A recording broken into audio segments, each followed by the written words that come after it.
और इसके साथ साथ विपक्ष का यह भी हमला है कि हर जगह पर आप लोगों ने जुमले ज्यादा छोड़े, अचीवमेंट्स कम है आपके गिनाने को। वन रैंक वन पेंशन, आपको मालूम है 10 साल सत्ता में रहे, 2014 का जो अंतरिम बजट आ रहा था 500 करोड़ रुपए छोड़ के जा रहे थे, लागू नहीं किया। लागू किसने किया? नरेंद्र मोदी जी ने। आप ही ने कहा था, प्रधानमंत्री नरेंद्र मोदी जी, आपकी इजाजत से सवाल पूछना चाहती हूँ। और प्रधानमंत्री जी ने आपके सामने, दुनिया के सामने, नरेंद्र मोदी जी ने अमित शाह जी की तरफ इशारा करके अपना मुंह ऐसा बताया, मैं चुप रहूंगा। आतंकी हमले शांत हो गया कश्मीर, आतंकी हमले खत्म हो गए, इसके दावे 11 साल आते आते पोल खुल गई। आइए देखते हैं, मजा आएगा। गौरव जी, ऐसे दिन की हमने तो कल्पना नहीं की थी। आज 11 साल भी मोदी सरकार के हो रहे, हमने कल्पना नहीं की थी कि प्रियंका चतुर्वेदी जी भी आज पक्ष में बोलेंगी आप लोगों का जो ये मिशन रहा है उसके, लेकिन वो उसका हिस्सा भी थी और वो बोल रही हैं। लेकिन विपक्ष के भी कई सवाल हैं। वो ये पूछ रहे हैं कि हर जगह पर एक पैकेजिंग, डेलीगेशन भेजने से क्या हम उससे किसी से लिखित में कुछ लिखा के ला पाए? और इसके साथ साथ विपक्ष का यह भी हमला है कि हर जगह पर आप लोगों ने जुमले ज्यादा छोड़े, अचीवमेंट्स कम है आपके गिनाने को। इन दोनों पर आपका जवाब, इसके बाद फौरन आ रही हूं अलका जी। तो सर्वप्रथम तो आज हम सबके लिए गर्व की बात है, क्योंकि आज नरेंद्र मोदी जी के नेतृत्व में जो सरकार है ना, 11 साल पूरे करती है। वो इसलिए करती है अंजना जी, क्योंकि जनता का विश्वास जो है आज वो मोदी जी पे है। मोदी जी को वो अभिभावक मानते हैं और ये कहना गलत नहीं होगा इस सरकार की 11 साल में क्या खूबियां रही हैं। सबसे पहले मोदी है तो मुमकिन है। हमने बचपन से देखा था, मैंने संविधान पढ़ा, आर्टिकल 370 में लिखा था कि ये टेम्पररी है, हटा दिया जाएगा। क्या आज ये सवाल पूछा नहीं जाएगा? क्यों 55 साल सत्ता में रहे, जवाहरलाल नेहरू जी ने कहा था ये घिसते घिसते घिस जाएगा, हटा नहीं पाए, नरेंद्र मोदी जी ने हटाया।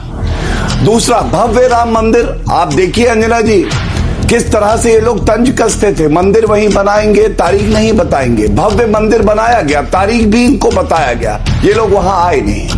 तीसरा, क्या ये सत्य नहीं है अंजना जी, जीएसटी की बात करी कांग्रेस पार्टी ने, कभी जीएसटी लागू नहीं कर पाए। श्री नरेंद्र मोदी जी के नेतृत्व में वित्त मंत्री थे अरुण जेटली जी, उन्होंने सुनिश्चित किया जीएसटी लागू हो। आज हर माह 2 लाख करोड़ से ज्यादा का कलेक्शन होता है, इतना सफल रहा है हमारा जीएसटी।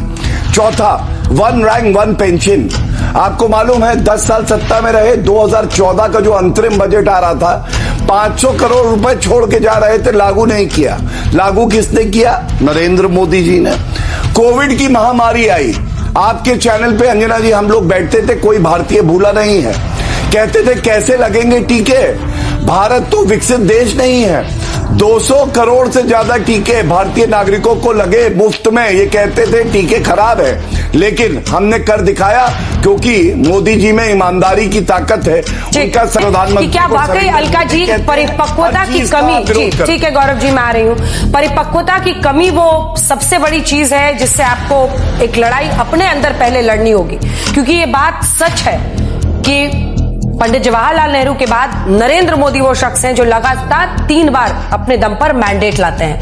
और देखिए ये जो पूरा काम हम दिखा भी रहे अपने दर्शकों को, तेजी की वो बात करते हैं कि हमने जो सोचा, अनुच्छेद 370 की बात बीजेपी कब से लिखती थी अपने उसमें, राम मंदिर की बात लिखती थी, हालांकि कोर्ट के ऑर्डर से हुआ है, उसके बाद तेजी से बनाया गया है, लेकिन ये सब कुछ मुमकिन हुआ। अब बीजेपी कहती है कि मोदी है तो मुमकिन है, आपके पास अपनी क्षमता के लिए कहने को क्या है? अंजना जी, मेरे बयान से हो सकता है किसी को मिर्ची लगे, पर नरेंद्र मोदी जी की तुलना पंडित जवाहरलाल नेहरू जी से करना पंडित जवाहरलाल नेहरू जी का अपमान है। आप तुलना कर ही नहीं सकते।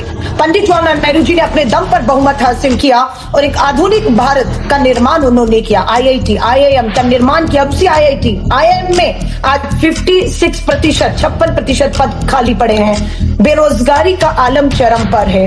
आप बात करते हैं भारत और भारत सरकार, दोनों अलग है। भारत मेरा अलग है और भारत सरकार अलग बात आती है।